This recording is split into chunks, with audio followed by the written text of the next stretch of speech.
And we're back, Book, Stage and Screen with Samantha and Gordon. Joining us now on the phone is Alex Adsett from Alex Adsett Publishing. Alex, how are you? I'm good, thank you. How are you? I'm good too. So, Alex Adsett Publishing, what is it that you do there? What do you do? I wear a number of different hats, but basically I'm a literary agent, so I help authors get published. And I'm also a publishing consultant, so I help authors who don't have an agent make sure they're not being ripped off with their contracts and help them get the best deal. So within that, I have a number of different roles depending on what an author needs me for. Wonderful. Now, Alex, are you an author yourself, a secret author in the dark? No. Okay. I'm not. That was almost a light bulb moment in my life when you grow up being a reader and that your life is books, you always think, well, the next step is to become a writer. And then it finally dawned on me one day that I wasn't actually writing. So maybe writing wasn't the career for me. And at the same moment, I discovered there was a career called publishing. And that was my life since then. So did you start in a publishing house, or did you sort of, how did you find your way in the publishing world? My very first job was in a bookstore, and I basically haunted that bookstore for 2 years until they gave me a job. And that was a little pulp fiction bookstore in Brisbane. And then I found out most publishing was in London or New York, so I took myself off to London and worked in a bookstore there and applied to every entry-level job I could find until somebody let me in the door. So beautiful. And when did you set up your own service, your publishing service there? That was 9 years ago now, I think. But I worked at Simon & Schuster in London, and then I missed the sunshine of Australia, so I moved back to Australia. And then I moved myself to Melbourne to work at Penguin, which was a dream come true. But after 3 years in Melbourne, I missed the sunshine of Queensland again. So really, starting my own business was the only way that I could live where I wanted to live, but work in the industry that I love so much. And you must love working with lots of different authors, because I looked on your site and the people that you represent, there's such a different field of them all. It's fantastic. There is, yeah. I started out saying I was going to be an agent for genre fiction, so science fiction, fantasy, crime and mystery and romance. Yeah. But since then I've sort of expanded to do a bit of everything. So I'm doing a little bit of non-fiction, a little bit of literary fiction, picture books, young adult. So there's almost nothing I'll say no to now if I love it. Beautiful. So you're a publisher. Why would somebody want a publisher specifically? And I'm an agent, yes. So I help them get a publisher. Sorry, yes. But why would somebody want a publisher? What's the specific? Well, in this day and age, publishers aren't as necessary as they used to be because people are able to self-publish. But self-publishing properly and well is hard. It's really, really hard. You're essentially setting yourself up as a small business. So most authors just want to write. That's their life and that's what they love. They don't want to have to worry about the business of everything else, which is why you look for a publisher, because that's what a publisher does. They take care of marketing, they take care of distribution, they do editing, they know what a good cover looks like, usually. And you've got a whole team of people there whose life is to help sell your book. So they're the very good reasons that an author should look for a good publisher.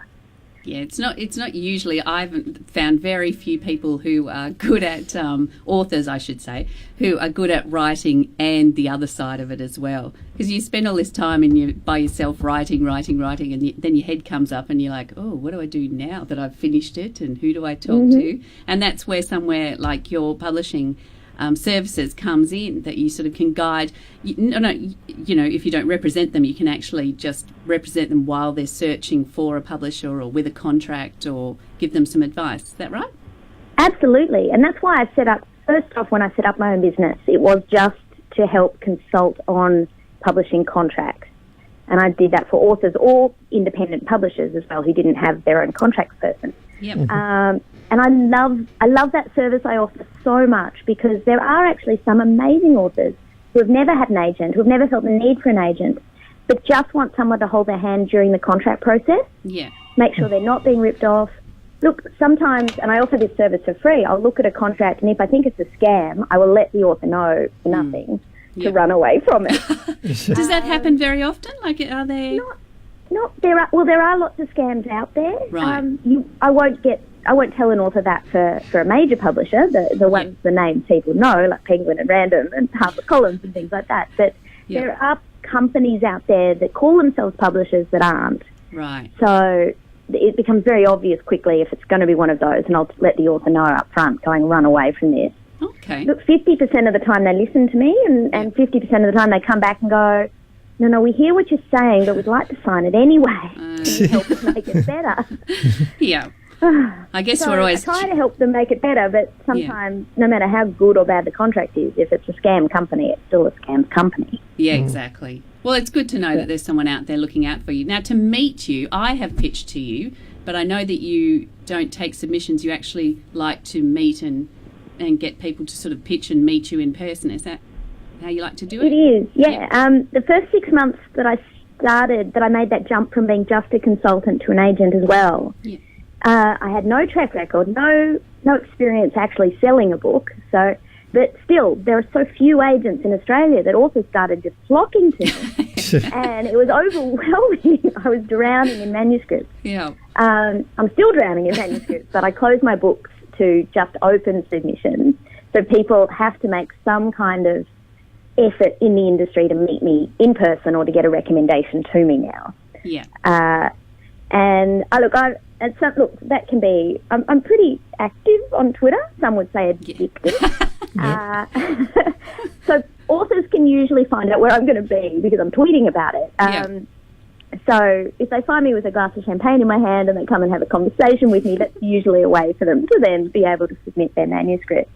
And can I say, I have sat down and chatted with you at the RWA conference, I think. Was there champagne involved? No, there was no champagne, damn. Right. You were doing the conference wrong if there was no champagne involved. I think it was midday, so I might have just been pacing It was the myself. 9 o'clock session. Yeah, it was the 9 a.m. But you were really easy to chat with. It was like a little, we just sort of met, I don't know, and chatted. It wasn't like, because it's very nervous, I guess, everyone lining up and then we all shuffle into a room and off to these little booths, but it was very relaxed. So it was great. Yeah.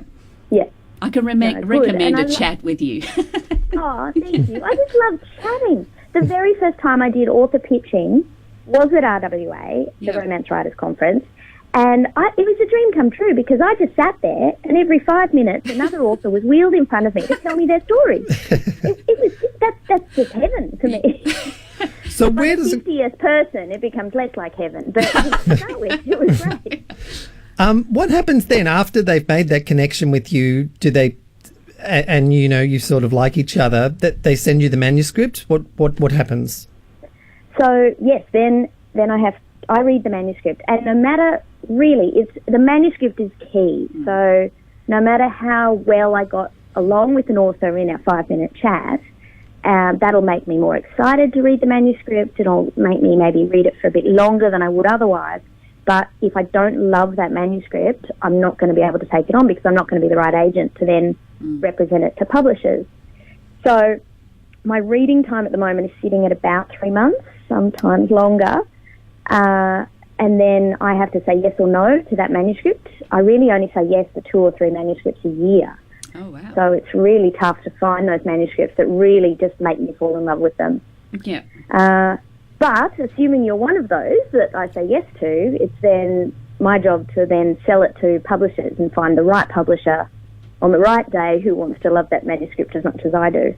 And do you get publishers sort of asking you, this is what we're looking for at the moment, this is what we're kind of wanting to get out in the market, or this is what's hot in the market, or do you have that? Yeah. Sometimes it's actually, and it's lovely when a publisher knows enough about what their list is looking for to be able to tell me that, because I'm like, oh, great, that's what I'll go looking for as well. Yeah. More often than not, the publishers will give the same answer that I give to people, which is, we're just looking for something great. Yeah. It doesn't help anyone because everyone thinks their book is great. But, yeah, look, there have been times when a publisher said, look, what I'm really looking for is, another rural romance, or what I'm really looking for is a saga, or, a great crime thriller. So, in those cases, if I find something really wonderful in the next few months after they've told me that, I'll absolutely make them my first port of call. Okay. And have you had any books or manuscripts recently that have jumped out to you that you've sort of pounced on, or are we in? Yes, actually. Yes, I have. Funny you should ask. No, there's always something I'm excited about. I'm just in general excited about books. But most recently, I found my first rural romance. That it was just in my slush pile, so it was just, in the pile of manuscripts that I have to work through. Mm-hmm. And it leapt out at me from the first page. It was just, the voice was just so fresh and fun, and the romance was just so sweet. And rural romance is still one of the hottest things in Australia at the moment, and it has been for the last 10 years. Mm. So I knew publishers would be excited about it too. So the author's a fabulous lady called Sasha Wasley from Perth. Oh, great. And I got it out with the 7 big publishers who publish rural romance fiction, and we had 5 of them who were interested. Wow. And then the eventual winner was Penguin, so it's going to be coming out mid next year. Oh, fantastic. We look forward to it. Well done, Penguin. Yeah. And Sasha. I know, and that's More the importantly, fun. Sasha, she wrote it. And Alex, all 3. Everybody. High five. Well, you do notice when you go into Big W, rural romance is so prevalent there. Just walking through the book section, it's quite prominent. So, Yeah, great. People are enjoying reading it, so that's fantastic. It is, and it's just a fun, feel-good genre. It's a lovely read. So Sasha's Sale, it's a series, and the first book's called Dear Banjo. That's, I think, it really stands out for me, not only because of the voice, but how quickly the whole process took. Like, normally, my submissions and reading process will take 12 months, and this one was all done and dusted inside sort of 6 weeks. So Oh, wow. it was very exciting to do. Gee, that's pretty good. Yeah. It's an author. I hope no one else expects that. Yes, hang on, scratch that. I meant 5 months. Now, what would you suggest to authors? There's lots of people out there writing stories, and writing's a craft. What would you suggest in terms of improving on your craft? How do writers do that? Well, the number one thing I do tell writers is join a writing group. Mm-hmm. So a writing group of your peers who will be brutally honest, but also constructive, because they're learning the same things you are. And just reading and critiquing other people's manuscripts does wonders for your own writing as well. So it's a free thing you can do, and it's hard, and it can sometimes be heartbreaking, but having some really good writing peers to critique you, I think, is a really good thing that they can do. Also, join your writer's centre and do some courses through your local writer's centre. Yeah. Read lots of other people's books. One of the most heartbreaking things I get from submissions sometimes is, and usually the bad ones, I was like, well, what else do you read? And they're like, and they look at you blankly, and they're like, I don't read. And you're like, well, what are you doing here? So read and just keep writing. Don't give up. Yeah. Yeah. And is there, there are pitching opportunities around for writers? I've been to one at the Society of Authors, and there's the RWA one. Is there one that you find good? That Romance Writers is my favourite. Yeah. I love Romance Writers Conference. And it's often for writers who do not just write romance as well. I also do a lot of science fiction convention ones around, and I do the Children's and Young Adult Conference in Brisbane in July every year. Yes. But I've also done the ASA speed dating ones, which are also lots of fun. Yeah. That I was picked up I picked up an amazing author at the ASA speed dating in Sydney. Oh, who great. just sat down. There was it was right at the end of the day. I wasn't even doing picture books then, and this fabulous author called Shelley Unwin sat down in front of me just as a practice pitch. Yeah. And I fell in love with her, the voice of her manuscript, and it was so we sold her in a bidding war to Allen and Unwin. So, fantastic. You never know who's going to sit down in front of you at a pitching session. I think that's a great story, because it was just a practice pitch where neither of you really had any expectations going in or out, but it's resulted in a sale. Fantastic. Mm-hmm. One Wonderful. Well, you've got, we should mention the Small Press Network. You'll be there conference coming up. I will. You will. Everybody who's interested in publishing should come along. Self-published authors should come along. Publishing people or people who want to get into publishing should come along. It's in Melbourne in a few weeks. And the 9th to the 12th of November? Yep. At the Wheeler Centre. And there you go. And lots of free networking events as well, if you just want to come along to those. Yes. We spoke to Sarah Jansen last week about it, and fantastic opportunities. Oh, it's the best conference. And I know I'm biased because I'm on the board of the Small Press Network. But, okay. I should mention that. But I've been on the board for years, and I'm so passionate about our organisation that supports small publishers because some of the most innovative things that are being published are coming out of small publishers. And the Small Press Network is really trying to open itself to to independent authors now as well. So we're really just trying to just increase the knowledge in the industry and the opportunities. Mm-hmm. Yeah, it sounds great. And look, and if anyone wants to just, as an author, know a bit more about contracts and copyright, I'm also doing a talk on Sunday the 13th of November at Writers Victoria. Okay. So if you want to hear me talk for 3 hours about contracts, which I can do, no one's ever fallen asleep, come along.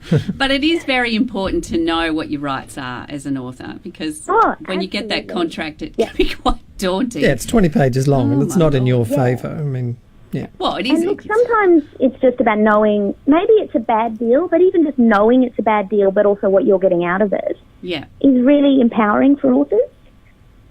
Mm-hmm. I think it is important, because that's your one chance, really, then and there. Yes.